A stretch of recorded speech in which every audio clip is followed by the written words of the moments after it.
벌이 없기 때문에 무서운 심판. 로마서 1장 18절부터 25절 말씀. 하나님의 진노가 불의로 진리를 막는 사람들의 모든 경건하지 않음과 불의에 대하여 하늘로부터 나타나나니 이는 하나님을 알만한 것이 그들 속에 보임이라. 하나님께서 이를 그들에게 보이셨느니라.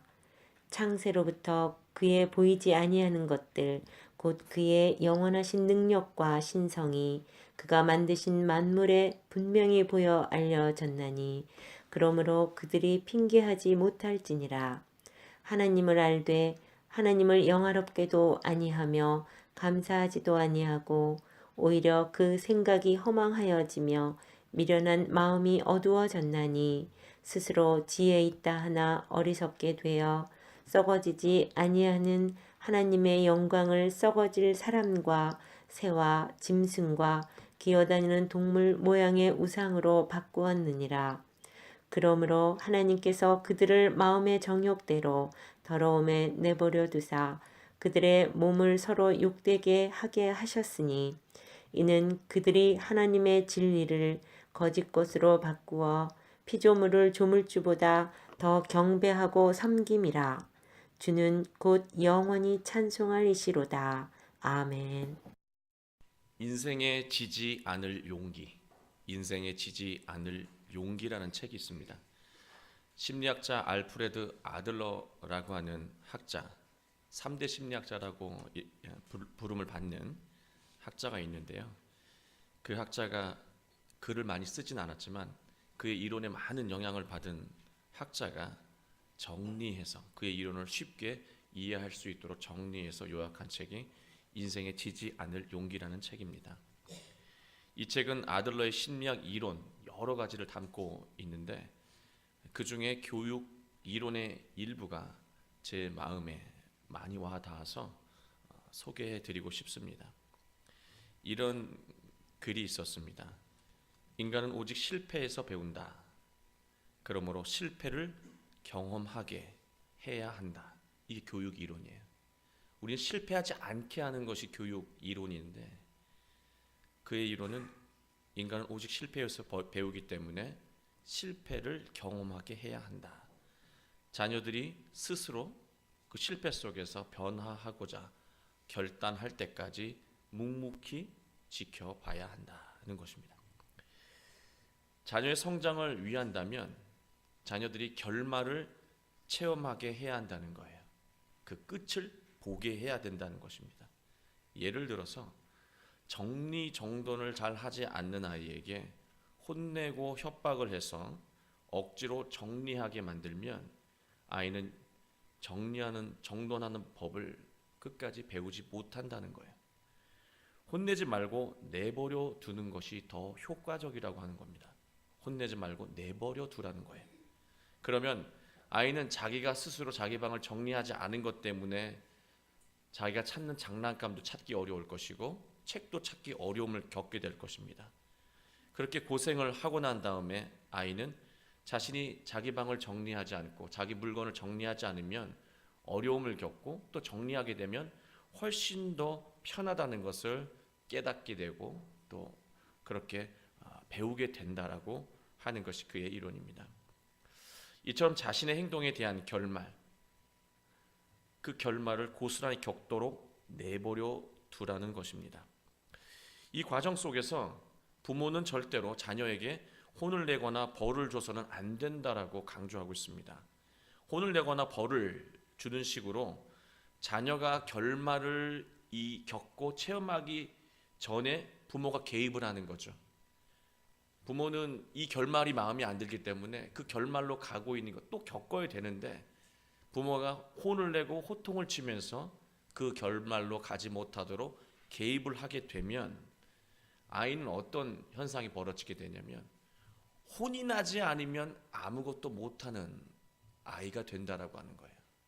누가 지적하지 않으면 지적 때문에 일을 하게 되는 아이로 변화된다라고 하는 것을 말하고 있습니다. 따라서 힘들더라도 부모가 힘들더라도 인내심을 가지라고 하는 거예요. 끝까지 인내심을 가지고 자녀를 지켜봐야 된다는 것. 때로는 부모 눈에 자녀가 그릇된 결말로 가고 있어도 그게 죽고 사는 문제가 아니라고 한다면 부모는 인내심을 가지고 자녀를 끝까지 지켜보는 인내심이 필요하다라고 하는 것이 알프레도 아들러의 교육 이론입니다. 제가 이 아들러의 책을 읽으면서 이 이론을 방 청소를 잘 안 하는 큰 아이에게 적용해 보았습니다. 아이의 방이 엉망이 되더라도 조금도 도와주지 않고 내버려 두기로 했습니다. 그리고 아들러의 일원처럼 정리가 안 된 방 때문에 큰딸이 스스로 불편함을 느끼고 청소하는 순간까지 기다려 보기로 그렇게 마음을 먹었습니다. 그러나 큰 아이는 제가 생각한 것보다 훨씬 더 인내심이 강한 아이였습니다.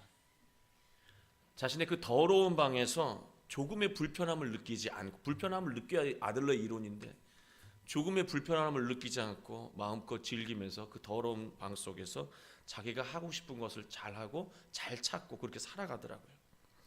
그 꼴을 보다가 제가 제 성질을 참지 못하고 큰 소리로 혼을 내면서 청소하라고 결국은 호통을 쳤습니다.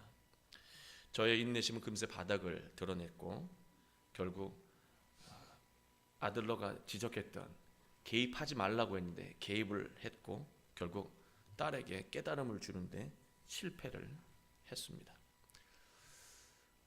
여러분은 어떠셨습니까? 자녀를 기르실 때. 자녀가 결말을 경험하도록 하는 궁극적인 이유는요, 고생시키는 데 있는 것이 아니고요, 부모의 말씀대로 살지 않으면 결과적으로 자신에게 고통이 찾아온다라고 하는 것을 스스로 겪게 하는 데 있습니다. 그리고 그 고통을 겪고 그 어려움을 겪고 그 불편함을 겪고 깨닫고 난 후에 자기 자신을 바꾸겠다는 결론을 하게 하는데 그 목적이 있는 거예요. 불편함을 느끼는 것이 다가 아니고요, 이렇게 살아서는 안 되겠다라고 하는 그런 깨달음과 자기가 변화되어야 하겠다라고 하는 그 결단을 하게 하는데 그 교육의 목적이 있다라고 하는 것입니다. 저는 아들러의 글을 읽으면서 문득 느낀 것이 있었습니다. 하나님에 대해서 너무나 많이 오해하고 있었구나 하는 생각이었습니다. 하나님은 우리가 불의한 것을, 우리가 불의하게 사는 것을 참지 못하시고 우리의 삶에 일일이 개입하셔서 우리를 호통치고 벌을 주시고 심판하시는 분이라고 여긴 것이 사실이었습니다. 예를 들어서 주일에 예배를 드리지 않고 등산하거나 낚시를 하게 되면 자동차가 접촉사고가 날 수도 있다라고 하는 그런 생각들, 그리고 부모가 새벽 기도를 하지 않으면, 새벽 기도를 하다가 잠깐 쉬면 자녀가 대학에 떨어진다라고 하는 그런 생각들, 그리고 교회 봉사를 안 하는 신앙 때문에 회사에서 내가 어려움을 겪고 내가 몸이 아프다라고 하는 생각들, 한 번쯤은 이런 비슷한 생각 해보신 적 있으시죠? 그렇다면 하나님은 여러분에게 일일이 삶에 개입해서 벌을 주시는 분이고, 또 여러분은 하나님을 믿는 이유가 바로 벌 때문에, 벌을 받지 않기 위해서 신앙생활을 하는 모양의 삶을 살고 있는 것입니다. 그러나 바울은 말합니다. 하나님은 사랑의 하나님이시고 인내의 하나님이시다. 하나님은 우리의 삶에 일일이 개입해서 벌을 내리고 심판하는 분이 아니라고 하는 겁니다. 우리가 죄를 지을 때마다 진노하시고 심판하셨다면 지금 이 자리에서 예배할 수 있는 사람은 저를 비롯해서 다 아무도 없습니다. 그때마다 심판받고 진노의 희생양이 됐다면 아무도 이 자리에서 예배 드릴 수 있는 분은 없습니다. 또 진노와 심판이 두려워서 하나님을 믿고 있는 분이라고 한다면 그것은 마치 혼나지 않기 위해서 공부하는 아이가 절대로 훌륭한 학생이 될 수 없는 것처럼, 공부가 즐거워서 하는 게 아니라 혼나지 않기 위해서 공부하는 학생은 절대 훌륭한 학생이 될 수가 없겠죠. 그런 학생처럼 영원히 성숙해질 수 없고 의로워질 수 없는 존재, 결국 구원을 받을 수 없는 존재가 될 것입니다. 징계 때문에, 진노 때문에, 벌 때문에 신앙을 하면 그렇게 된다는 거예요. 벌을 안 주신다고 하면 그냥 나는 아무것도 안 해도 돼버리는 것이죠. 말씀이 우리에게 복음이어야 합니다. 징계, 진노가 아니고요. 말씀이 우리에게 복음이어야 합니다. 복음이라고 하는 것은 기쁜 소식입니다. 왜 기쁜 소식인가? 말씀이 나에게 유익한지를 깨달았기 때문에 기쁜 말씀이 되는 것입니다. 그래서 벌을 받는 것 때문에 또 두려워서 말씀을 행하는 것이 아니라 내가 좋아서 스스로 하나님의 말씀을 행하며 살아갑니다. 그게 복음이에요. 두려워서 말씀을 따라 살아간다면 아직 복음이 아닌 것이죠. 명령인 것입니다. 그렇다면 하나님은 우리의 불의한 모습, 죄에 대해서 어떻게 대하실까요? 하나님은 우리의 삶에 일일이 개입해서 심판하신 분이 아니라고 했다면 하나님은 죄를 내버려 둡니까? 내버려 두시지는 않죠. 그렇다면 하나님은 우리의 불의한 모습과 죄에 대해서 어떻게 대하실까요? 진노하시고 심판하십니다.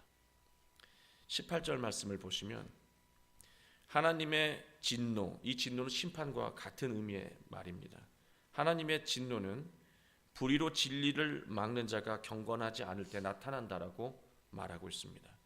불의로 진리를 막는 자가 경건할 수가 없겠죠. 그런 사람에게 하나님의 진노와 심판이 나타난다라고 말하고 있습니다. 여기서 불의는 어떤 것일까요? 범죄, 단순히 범죄, 사건, 사고, 불법을 얘기할까요? 여기서 불의는요, 하나님의 의가 아닌 것을 의미합니다. 하나님의 의가 아닌 모든 것은 다 불의예요.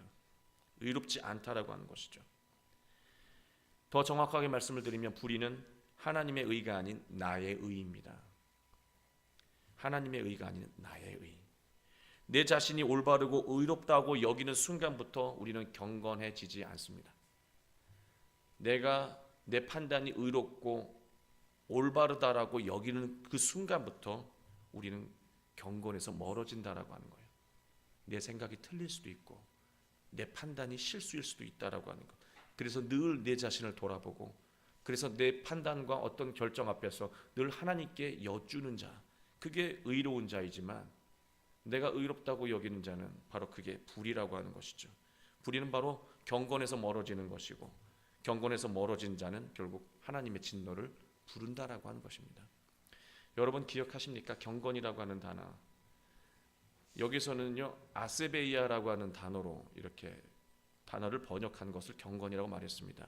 세베이아는 예배한다는 뜻이고 아는 부정어입니다. 그러니 예배하지 않는 것이 경건하지 않은 것입니다. 삶을 통해서 하나님의 뜻을 드러내는 살아있는 예배가 바로 경건이죠. 경건이라고 하는 것은 하나님의 뜻을 드러내는 건데 우리 삶을 전반을 통해서 하나님의 뜻을 드러내는 것, 그것이 진정한 살아있는 예배, 경건이라고 우리는 함께 나누었던 기억이 있습니다. 나의 의가 하나님의 의보다 앞서면 하나님의 뜻은 드러나지 않겠죠. 내 판단과 생각이 하나님의 뜻보다 앞서면 그 삶 가운데 참된 예배가 이루어지지 않겠죠. 그러면 우리는 또한 경건에서 멀어지고 하나님의 진노를 부르게 되는 것입니다. 저는 이 18절을 묵상하면서 이러한 생각을 해봤어요. 제가 조금만 참았다면 큰 아이는 스스로 정리 잘 하는 아이로 성장할 수 있었을 텐데 제가 화를 낼 정도로 확신에 찬 저의 그 불의 때문에 화를 낼 정도로 분노할 정도로 확신에 차 있던 저의 그 판단 때문에 그 불의 때문에 아이를 통해서 드러나게 될 하나님의 뜻을 제가 가로막은 것은 아닌지 생각해 보았습니다. 그냥 내버려 두면, 조금 인내하고 내버려 두면 그 아이를 통해서 하나님의 뜻이 드러날 수 있었는데 마치 내가 하나님인 것처럼 그 아이의 과정 속에 개입을 해서 이래라 저래라 호통치는 것, 그래서 그가 스스로 할 수 있는 그 길을 막아버린 것은 아닌지 그러한 생각을 해보게 되었습니다. 불의로 진리를 막는 자, 불의로 하나님의 뜻을 막는 자가 제가 아니었는가 생각해보는 그런 시간이었습니다. 또 하나는 말씀을 전하는 목사로서 마찬가지라는 생각이 들었습니다. 하나님의 의보다 제 생각을 앞세워 전한다면, 제 판단을 앞세워 전한다면 그야말로 진리를 막고 서 있는 불의의 원흉이 될 수도 있겠다라고 하는 그런 두려운 마음도 이 말씀 속에서 들었습니다. 자기 자신이 바르다고 의롭다는 생각은, 또 내 자신이 바르고 내가 의롭다는 그러한 생각은 매우 불안정하고 불의한 것입니다. 이러한 의로 자녀의 성장을 가로막고, 남편을 가로막고, 아내를 가로막고, 부모의 마음에 상처를 주고 동료를 탓하며 비난하고 있다면 우리는 진리로 가로막고 있는 불의한 모습의 사람일 것입니다. 죄송합니다. 잠시만요.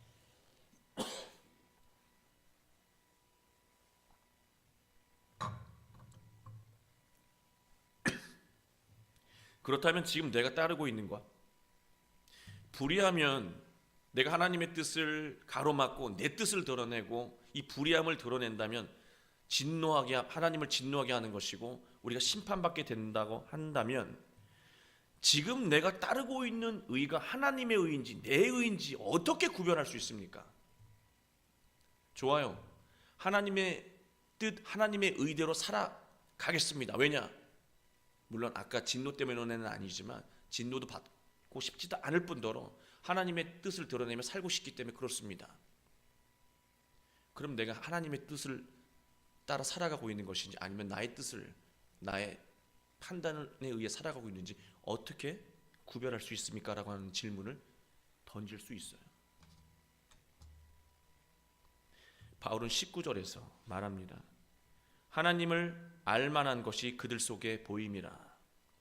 하나님께서 이를 그들에게 보이셨느니라.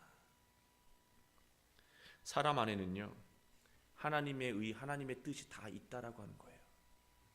여러분 안에는 모두가 다 하나님의 의와 뜻이 다 담겨 있는데, 하나님께서 담겨 있는 그 의를 제가 보게 하셨다라고 하는 거예요.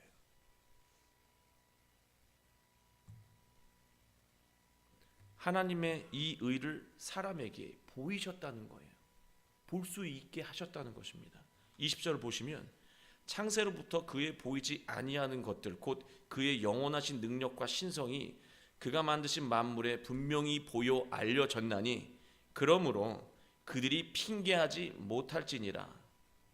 하나님께서 하나님의 뜻을 우리에게 주셨는데 그 구체적인 것이, 그 뜻이 구체적으로 무엇이냐면 하나님의 영원하신 능력과 신성이라고 말하고 있습니다.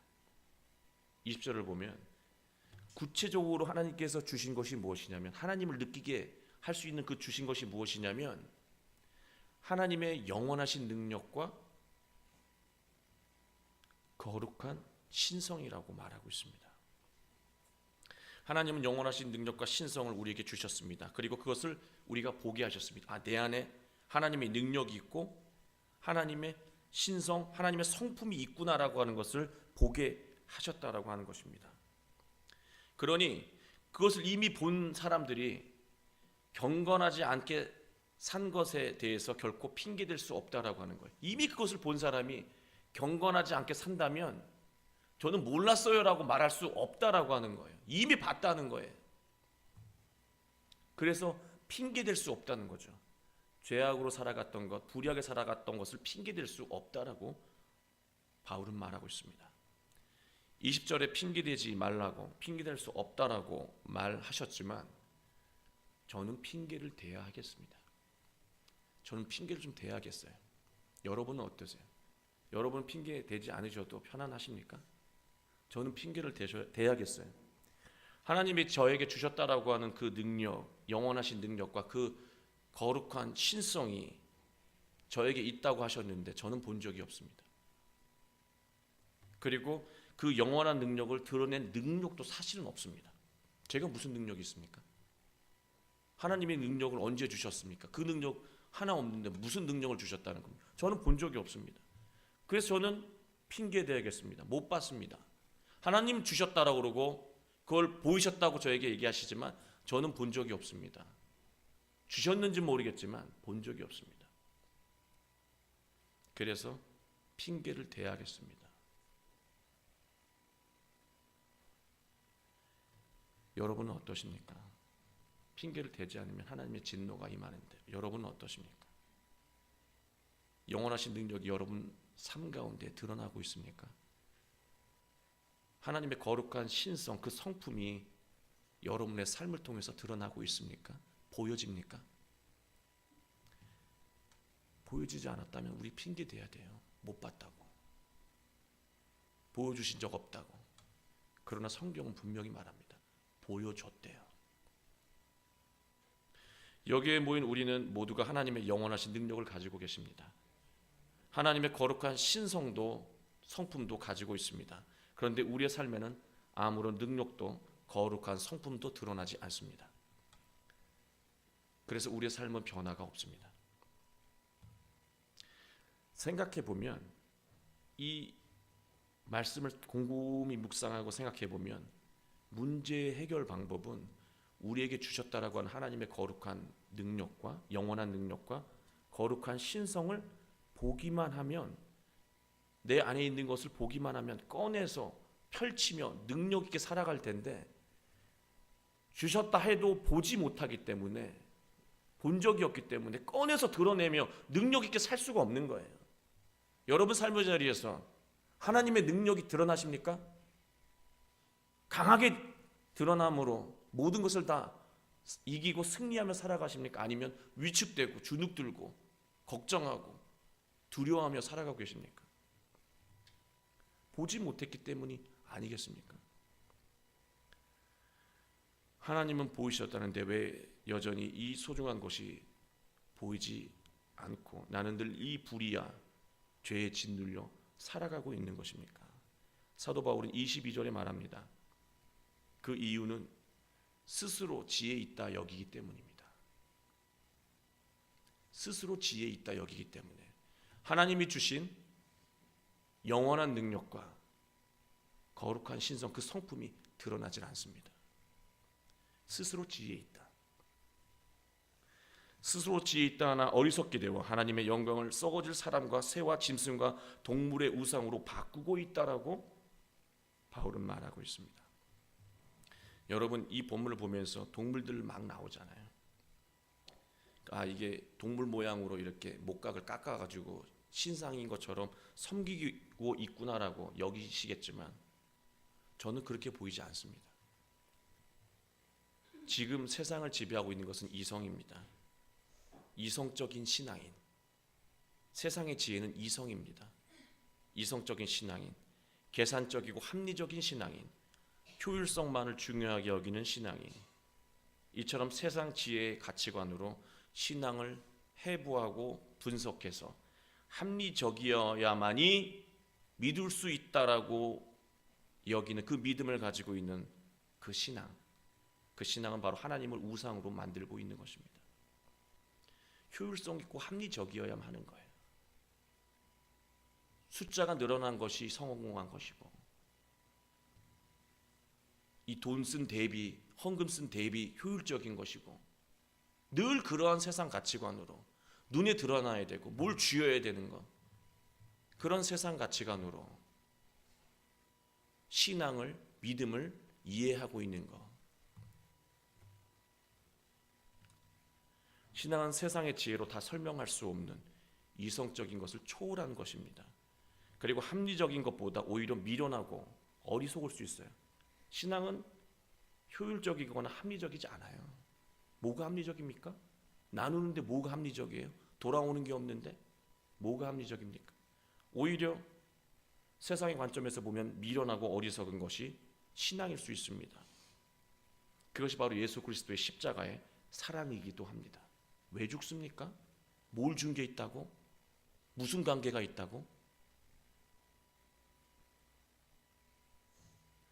그러나 그 거룩하신 십자가의 사랑조차도 어리석은 것으로 만들고 있는 것이 우리의 신앙이고, 오직 내가 물질적으로 세상적으로 잘 되기만을 바라는 그 믿음이 하나님을 우상으로 만들고 있는 것은 아닙니까?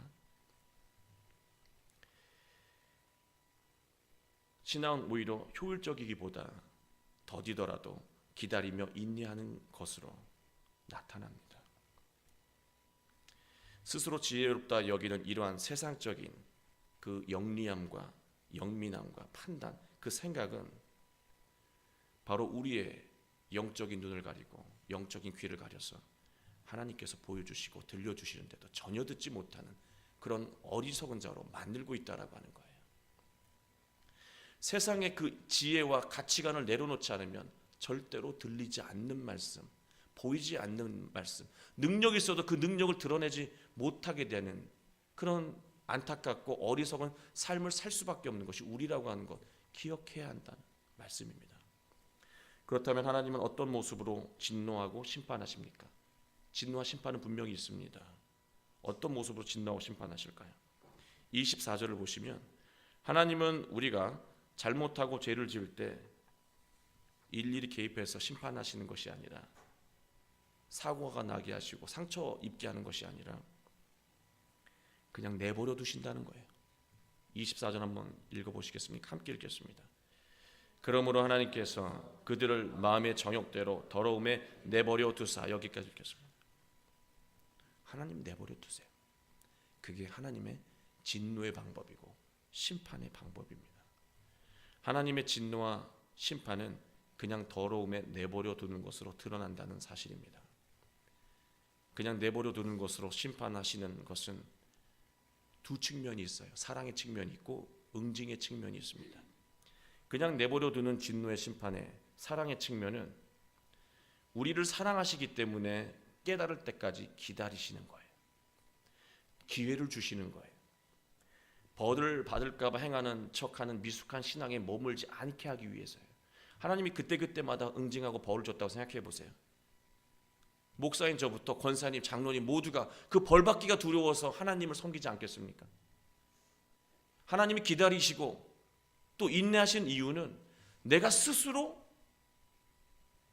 깨닫고 변화될 때까지, 그래서 진정 하나님이 나의 아버지시고 내가 걸어가야 할, 살아가야 될 말씀을 주신 분이라고 하는 것을 깨달을 때까지 기다리신다는 거예요. 거기가 바로 복음의 영역이에요.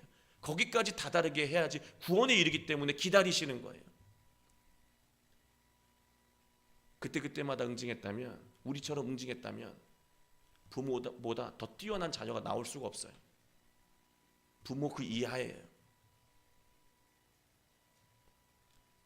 그러나 하나님은 기다려 주셨고 우리가 더 잘하고 성숙할 때까지 인내해 주셨습니다. 그게 바로 기다리신다는 것, 내버려 두시는 것에 대한 은혜의 측면이기도 합니다. 반면에 응징의 측면을 본다면 자기 자신을 영적으로 육적으로 죽음으로 이끌어가는 것에 대해서 그냥 내버려 두시고 결국 자업자득의 결과로 심판을 주신다는 거예요. 하나님은 번개를 던지지 않습니다. 자기가 한 행동 때문에, 자기가 먹은 마음씨 때문에 병에 걸리고 암에 걸리고 사고가 나고 무리를 했기 때문에 걸어가다가 심장마비로 죽기도 합니다. 우리가 감기 걸리면 쉬지 않고 약을 먹고 또 무리합니다. 감기 걸렸다라고 하는 것은 몸이 피곤한 것이고 네 몸을 보살피라고 하는 하나님의 사인이지만 우리는 무언가 내 계획을 진행하기 위해서, 내 뜻을 진행하기 위해서 약을 먹고 또 나아갑니다. 그리고 하나님 앞에서 나는 열심히 살았다 얘기하지만 하나님, 나는 너를 그렇게 열심히 살라고 말한 적 없다라고 얘기하시면 여러분 뭐라고 대답하시겠습니까?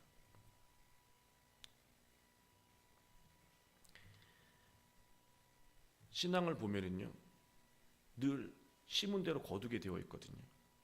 내가 나쁜 마음으로 살아가면 결국 나쁜 것이 결과로 진노로 돌아온다는 거죠. 하나님이 그를 사고 나게 하고 죽게 만드는 어떤 사건 사고를 만드는 것이 진노가 아니고요, 그냥 내버려 두는 것으로, 그가 그냥 걸어가는 것으로 그 끝이, 종착역이 심판이라고 하는 것이에요. 왜 성경을 보면 이런 말씀이 있지 않습니까? 어두운 곳에 가서 이를 갈리라. 그것은 무엇입니까? 빛으로 가득한 하나님의 말씀을 늘 싫어했고 늘 자기 식대로 즐기고 노는 것을, 그 어두운 것을 즐겼던 너, 그 끝은 어두운 곳 끝에서 이를 가는 거예요. 그게 심판이에요. 따로 심판하지 않아도 스스로 심판하고 있는 것입니다. 예전에 복지관 관장님이 신앙생활을 하시면서 궁금한 것을 저에게 물어보신 적이 있어요.